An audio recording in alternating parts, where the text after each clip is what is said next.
নমস্কার বন্ধুরা, আমি বাবার বাড়ি আসছিলাম। তো এখন আমি ভাজা ভাজবো। আমার এই দাদুর ব্যবসাটা অনেক আগের ব্যবসা। আমি ছোটবেলায় অনেক ভেজেছি, খেলার ছলে যাই হোক।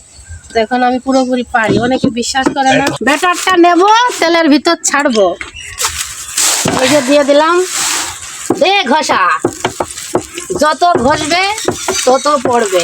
চিকুন চিকুন ভাজা। কে কে খাবা তাহলে আসবে আমাদের বাড়িতে, ঠিক আছে? এটা আমার দাদুর বাড়ি।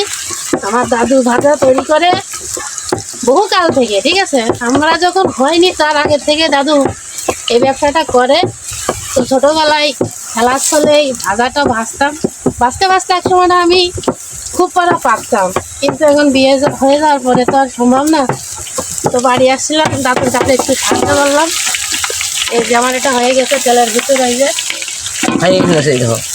কত সুন্দর ভাজা। আর এটা হচ্ছে কেন কালার, এই যে ভাজা মস্ত মশে ভাজা। হ্যাঁ।